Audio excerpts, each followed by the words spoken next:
Hello, I'm Dango Rose.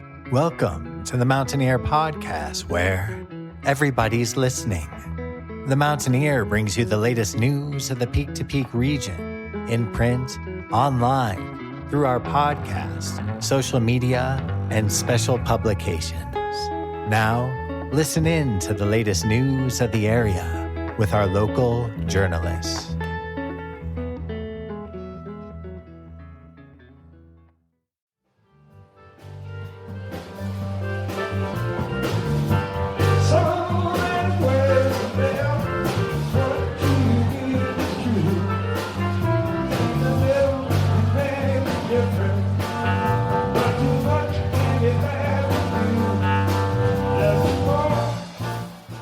The clip that you are currently listening to is a performance from the organ trio MVB3. They also perform as a different lineup called MMB3, and all four members of both lineups will be performing together at the Jamestown Mercantile in 2025. Stay tuned to the end of the interview for more details.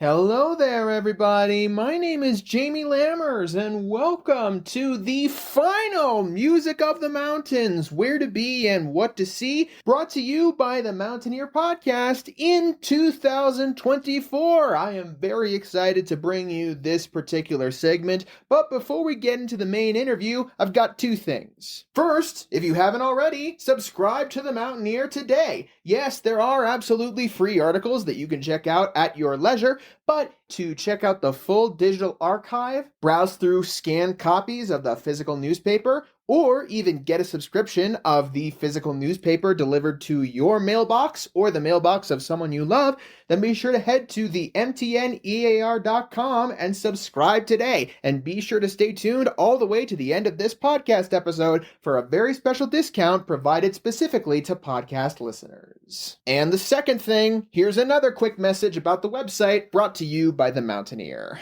At the Mountaineer, we have been working hard on our new website. The new site is up, and through November, it is completely free to check out. That's located at www.themountaineer.com. All right, let's not dilly-dally this time. Let's just get right into the interview. This interview was recorded on December 16th, 2024. That's going to be an important date for context later on. Our guest this week, do you mind introducing yourself real quick? Sure thing. My name is Steve Balgooyen, and I'm the drummer with MMB3 Organ Trio, also sometimes a quartet, as will be the case when we play at Jamestown on the 9th of January. And yes, that's right. We are promoting the performance at the Jamestown Mercantile on January 9th. More details at the end of the interview. First, though, who are the members of this group that are performing there? So we have Ryan McCurry on Hammond organ, and John Massone on guitar and vocals, and Todd VanSelus on bass, and I'm on drums. And yeah, we've been playing together for about a year and always have a great time. Ryan is often real busy. He's a very in-demand keyboard player. And so on dates that Ryan can't make it, sometimes we will play as a trio with bass. So it'll be bass, guitar, and drums. But John is also a good keyboard player. So he has his own Hammond organ. So even if it's a trio gig with Ryan unavailable, we still will have some songs that are organ-based songs and some that are a trio with guitar, bass, and drums. But again, for this Jamestown Mercantile gig on the 9th of January, we're going to have all four of us. So really looking forward to that one. So how did MMB3 and MVB3 as a group get started in the first place? Well, I've wanted to do an organ trio for many years, and the way it started was John posted an ad on Craiglist, and he said he wanted to put together an organ trio. And I play several different bands. I played with a band called Trickster Carousel for a number of years. That was a gypsy jazz fusion project, a lot of originals, and you can find that on Spotify, David Williams, Trickster Carousel, and all the usual streaming services. And so I wanted to do an organ trio, and I was trying to fill in some spots in my schedule and saw John's ad and responded to it. And John said, "Great, do you know any organ players?" And so I said, "Actually, I do know a couple." And right around that time, Todd called me. He has a jazz band called the Adam Collective, and he called me to sub for his drummer who was unavailable. And so I went to that gig and played with Todd at St. Julien. And the keyboard player, another sub, he was kind of a regular sub with that band, was Ryan. And so I played this jazz gig with Ryan on piano, and he's a great player and great guy. And so I talked to him after the show and said, "Hey, I'd love to play with you again. Hey, do you ever play any funky organ trio stuff?" And he said, "Oh yeah, I love that stuff." And Ryan had recently moved here from Durango. And so I just called John and said, "Hey, I found us an organ player." And so then we got together and started rehearsing and played a few shows. And yeah, then we were off to the races. The name David Williams caught my ear because I've known about David Williams since I was a kid. He has strong associations with the Wild Bear Nature Center, which I have gone to since I was a kid. So I can't help but ask, are you still performing with David Williams at all? I am not. No, but he's a good friend. I miss playing with him and seeing him, and he's a very talented songwriter and great gypsy jazz guitarist. But the bass player from David Williams Trickster Carousel is playing with Ryan now with a band called DeLovely, and so that's Dwayne Webster on bass, and Ryan is a full member of DeLovely. So occasionally they will do trio gigs if it's a small venue or if some people are unavailable. But that's a great band, and I think their first album is coming out. Ryan's going to be on that. So yeah, there's a lot of crossover in terms of musicians in the Boulder, Denver area, and we play sub gigs on one another's shows. Actually, the full MMB3 trio, Ryan, John, and myself, played with the Lovelies at Mapleton Hill Porch Fest this past fall, and that was fun. No rehearsal, we just all sat in. I guess Ryan knew the material, but John and I were sitting in for the first time with that band, and that was super fun. So yeah, lots of crossover, and it's great to be part of this musical community with a bunch of great players. But yes, I do have very strong connections to David Williams and the music that he has performed over the years. He even has an album called Wild Bear Nature, and the title track is in fact the theme song that we would sing most days before day camp when I was a young kid. That album, along with many other albums, are available on streaming services wherever you get your music, and to learn more about him as a musician, you can head over to two of his websites, realdavidwilliams.wordpress.com or Danjo53, that's banjo with a D and the numbers 53.wixsite.com/realdavidwilliams. Anyway, back to you, Steve. Before this organ group, before Trickster Carousel, what was your musical background? How did you get started playing music and finding an interest in music in the first place? So I've been playing since I was a kid, and I grew up in Maine, and I was playing paid gigs at bars when I was in high school. We played high school dances and stuff like that. We recorded an original album in my barn at my parents' house, and so I've always been into music ever since I can remember. And my first year of college, I went to the University of Maine and studied jazz performance, and then I ended up transferring and changing my major to theater, but I continued playing music all throughout my undergrad years, and then I moved to Austin, Texas, and played with a band called the Barkers, and we did some touring throughout the Midwest, and we won Best New Band at South by Southwest 2000, and recorded a couple of albums, and had a residency at the Continental Club, and that was a really great time for my musical pursuits. And then I moved to Colorado in 2004, so I've been here 20 years now, and played with a number of different bands here. I think the first was Idlewild as an original folk rock project out of Longmont. That was the first band I played with. I was their original drummer. Then my daughter was born, and I had to sort of bow out of that project. And around that time is when I started rediscovering my love of New Orleans and New Orleans music. And I got real lucky in 2014. I won a scholarship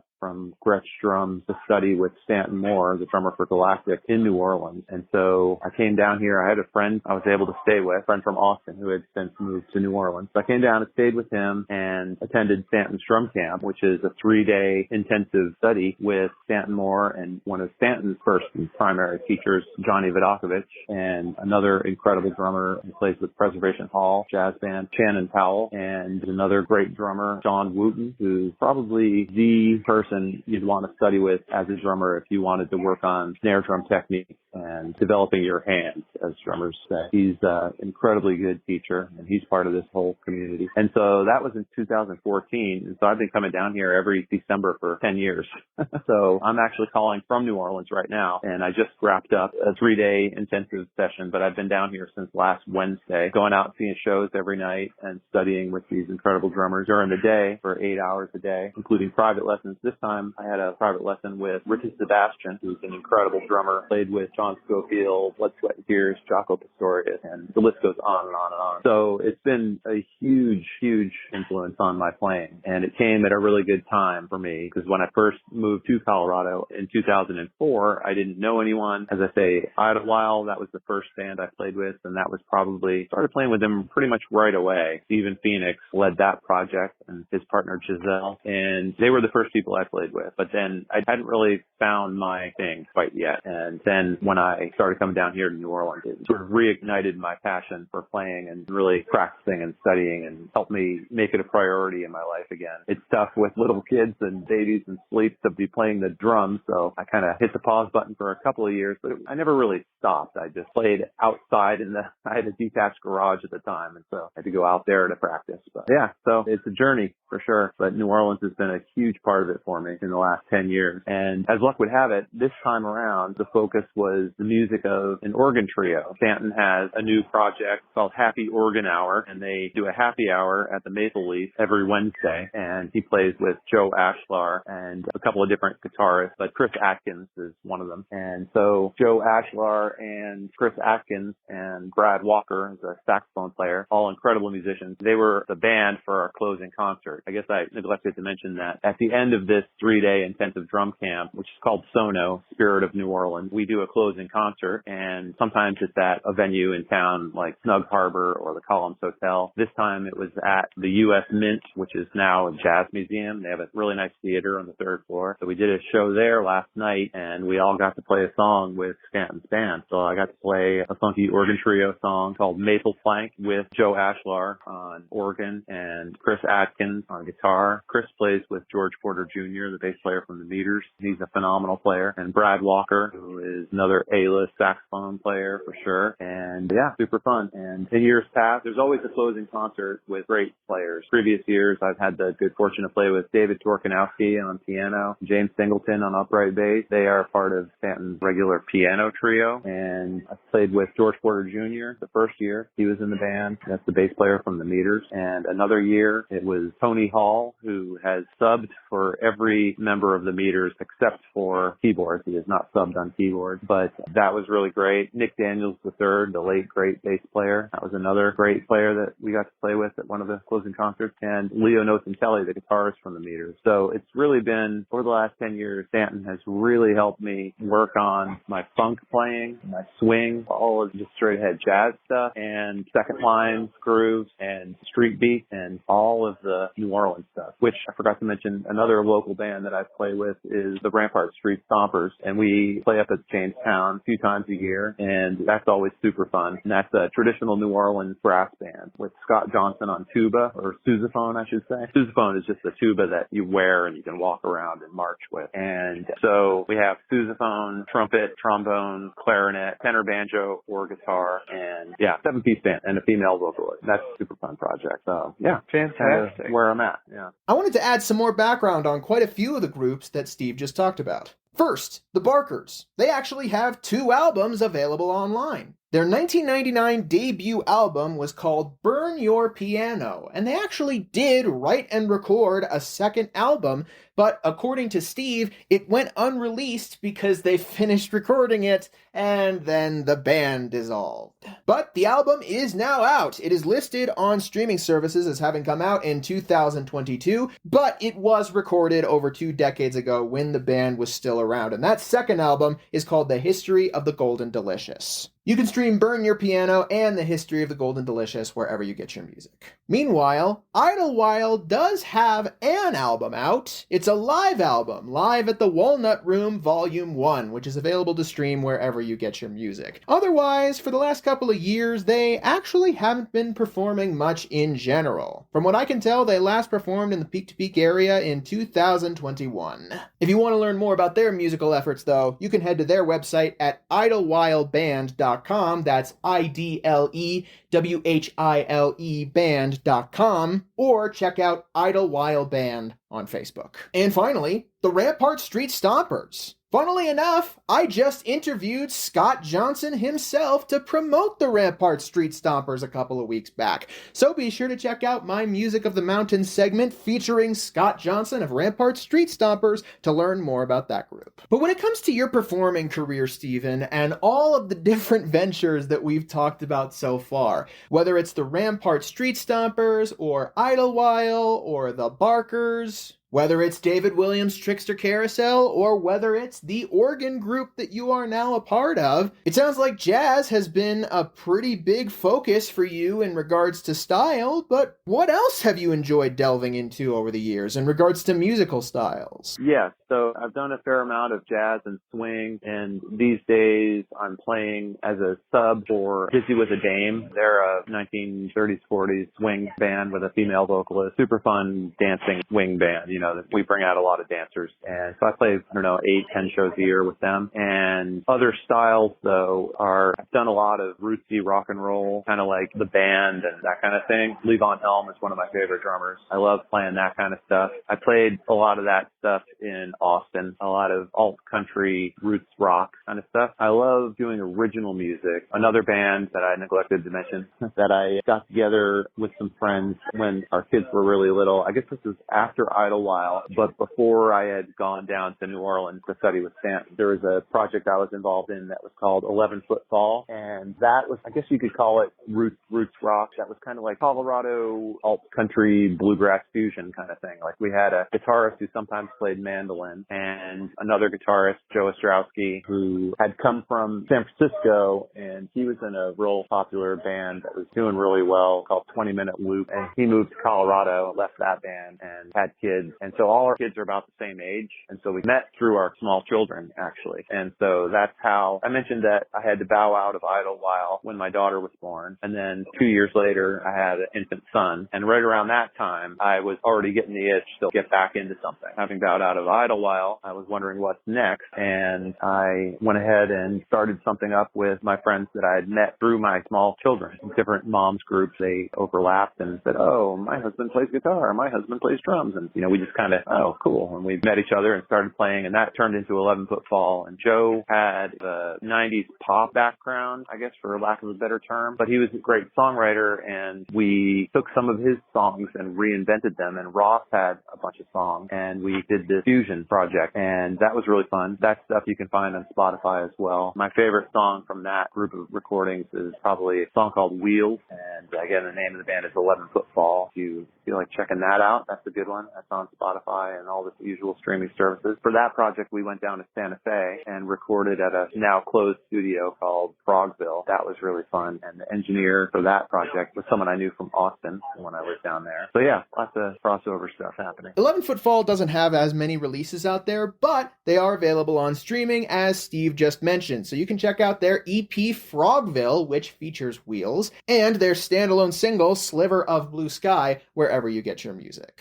Okay, but at this point, it sounds like your primary projects are Rampart Street Stompers and this organ group. As part of MMB3 and MVB3, what kinds of songs have you focused on in that group? So the organ group, a good way when you're starting a new project to really find your sound, I think, is to do covers. So we're definitely not a tribute band, but we started by learning covers of bands that we admire and doing our own versions of them. So I'm not doing drum covers like where I am transcribing and doing the exact drum part, nor are the guitarists transcribing and doing the exact note for note solos, but we try to do things in the spirit of the original version, but somehow try to find a way to make them our own while paying respect to the original version without getting too crazy and changing it too much. So we started with covers, but John has some originals. We're going to probably debut a few of them at the Jamestown show. And yeah, so we started by finding common ground, things that we all liked and wanted to try. So we did a few songs by the Delvon Lamar Trio. He's got an organ trio, Delvon Lamar. He's a great, phenomenal player. So we've done a few of those. We do some Galactic songs. That's Stanton Moore's big funk band. And we have to do pared down versions.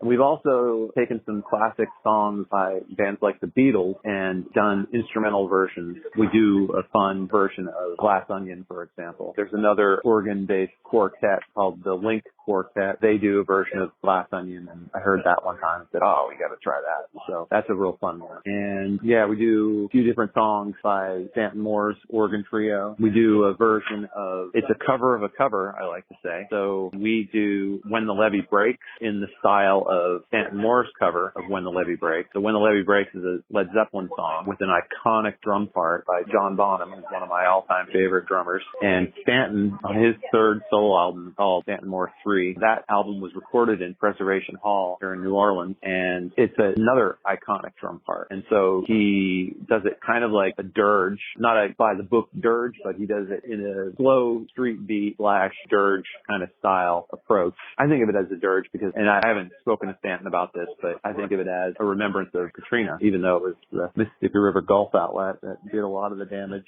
Anyway, that's what I think of the devastation of the storm. I just think it's so great that he recorded it in Preservation Hall with recording equipment that he borrowed from Annie DeFranco. Kind of interesting little tidbit. So yeah, we do covers and covers of covers and originals.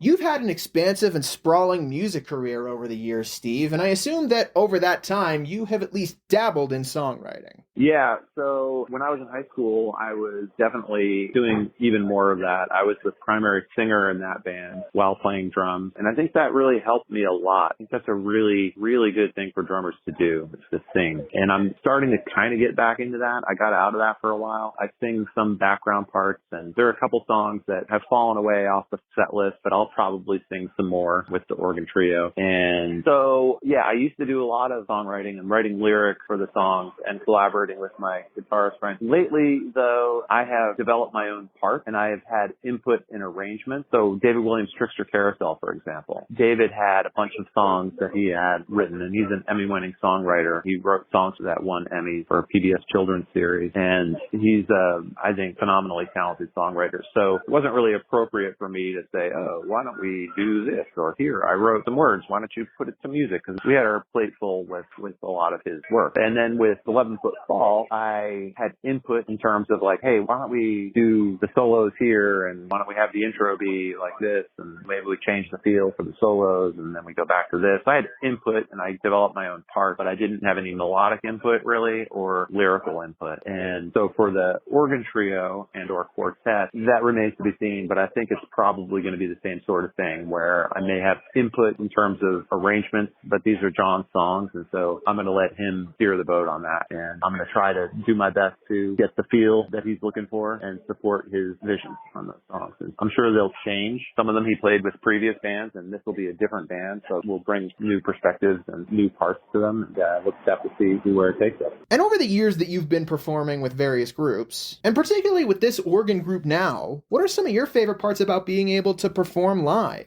Well, I know ever since I was a kid, I was into the performing arts, music, and also theater and film. I've kind of done all of that. That's kind of all I've been interested in doing, and all of my interests and pursuits have been in the arts. And I still work in the theater. When I was in Austin, I worked in the theater. I was a member of the Stagehands Union, and I did a lot of setup for rock and roll, setup for everyone from Stevie Wonder to Prince Tom Petty, Neil Young, and just the list goes on and on and on. And got to meet a number of them several different times. And so music has always been super important to me. And in terms of playing live, that's kind of the point. I love recording. I really love recording and have my own home studio. The latest thing that I did with 11 Foot Fall, we recorded a song called Sliver of Blue Sky. And again, the band is 11 Foot Fall. That's on Spotify and all the usual streaming services. We recorded that one in my basement, and my friend Ross, the singer and songwriter, he had moved to Durango. We had a pedal steel player who was in Denver, and then Scott, the sousaphone player, Scott Johnson for Rampart Street Stompers. He came over and played electric bass on that one, and I was the engineer. And then we went back to the guy in Santa Fe, Bill Palmer. We had him master it for us. And that's a great substitute for playing live because that band, people are living all over at this point, and it's not practical to really do a lot of shows with them. But I do prefer to play live with my project. I like to record not instead of, but in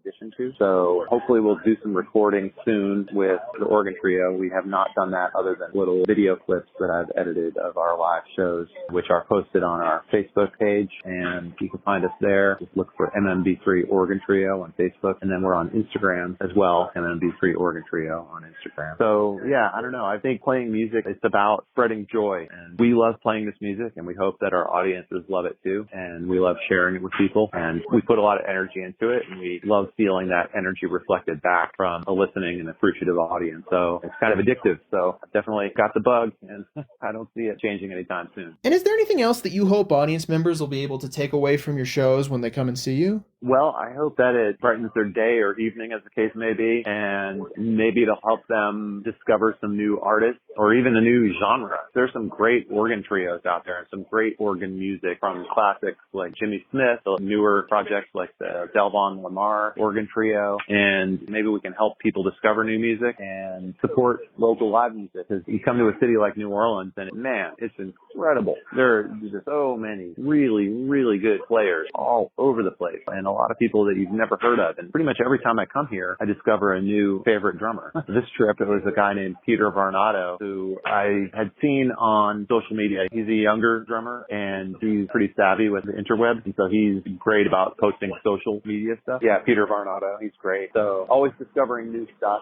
and always appreciative of that. So if we can be part of helping people discover new music, that's great. Right at the end of this interview, unfortunately, things got very chaotic. Steve got a notification on his phone saying that his battery was about to die. My phone kept connecting to my computer for some reason. So there were 1 to 2 minutes of back and forth right at the end of this interview as we tried to wrap things up. I did ask Steve if there was anything else he wanted to add, and he felt we'd pretty much covered it all, and at that point, he had to go. Not only was his phone about to die, but he ultimately had to hang up because someone came up to talk to him. I actually want to shout out that person because after the interview, Steve told me who that person was. He goes by the stage name Washboard Chaz, who actually plays with the Rampart Street Stompers. In fact, you can actually check out Washboard Chaz performing with the Rampart Street Stompers by going to Stephen Balgooyen's YouTube channel under his own name. Steve has also uploaded various other performances of his, including clips of his performances with the MMB3 Organ Trio and with David Williams' Trickster Carousel.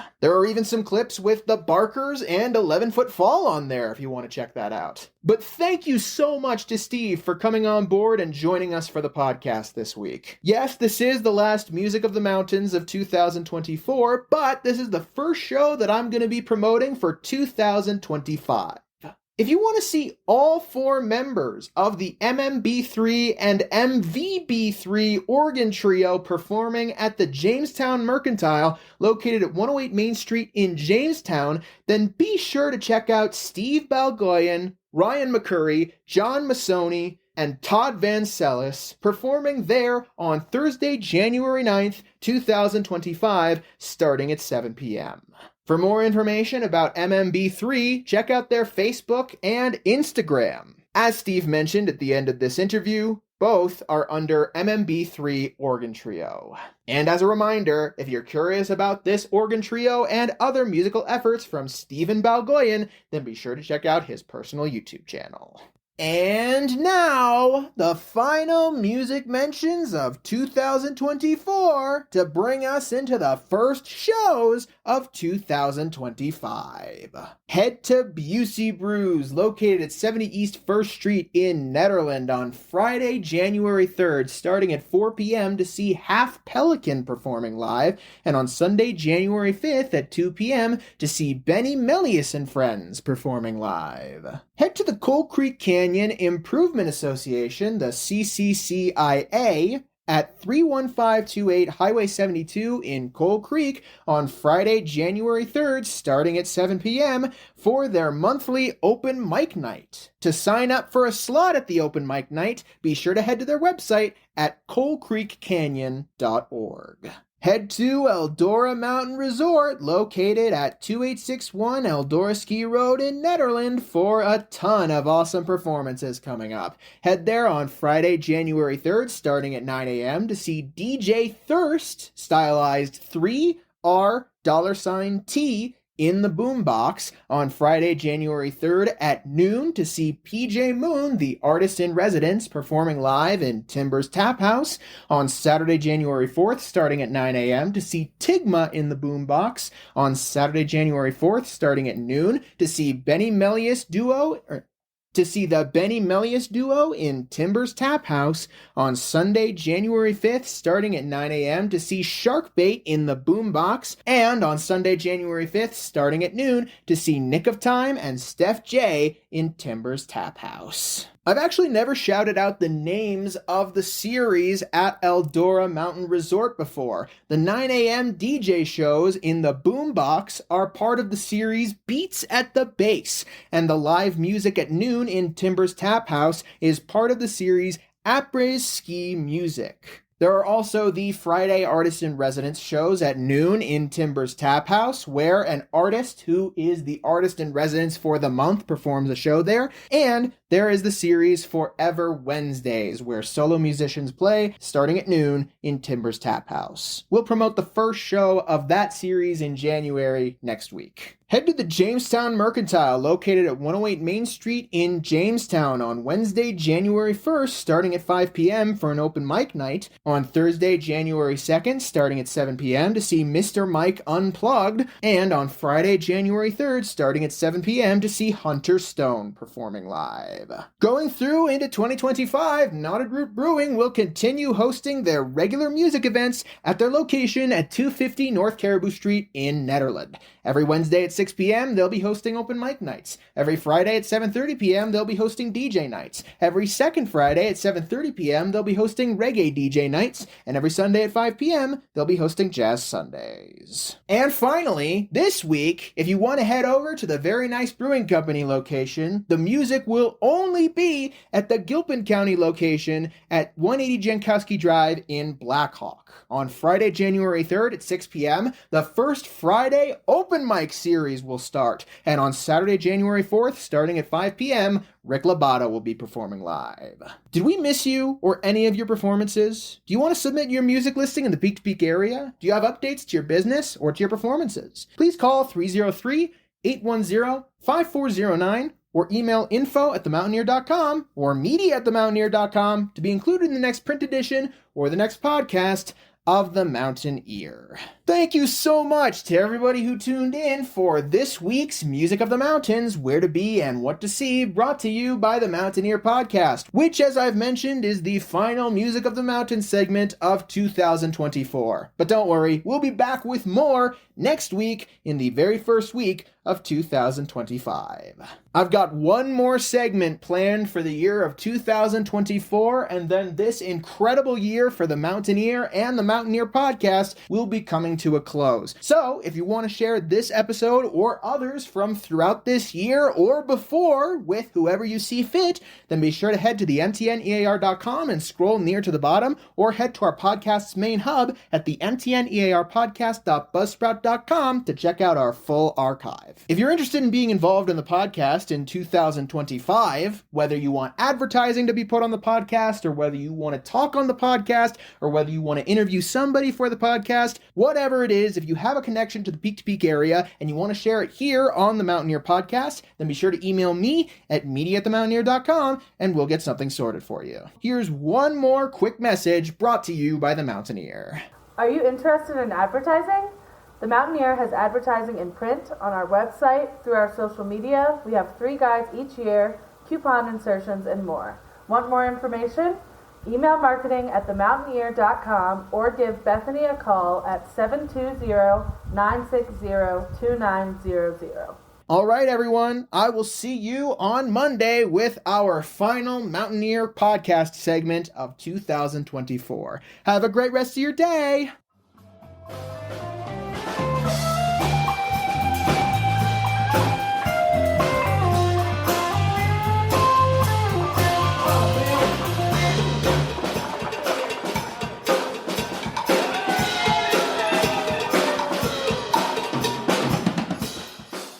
The clip that you are currently listening to is from a performance from MVB3 Organ Trio. This trio also performs in a different lineup, MMB3 Organ Trio, and they've been performing for over a year now. All 4 members from both lineups will be coming to the Jamestown Mercantile, located at 108 Main Street in Jamestown, on Thursday, January 9th, 2025, starting at 7 p.m. So be sure to head over there if you want to check out all 4 members of these 2 lineups performing live in the same place. To learn more about MMB3 Organ Trio, be sure to check them out on Facebook and Instagram, and to see more clips from MMB3 Organ Trio, as well as other musical ventures from drummer Stephen Balgooyen, then be sure to head to his personal YouTube channel.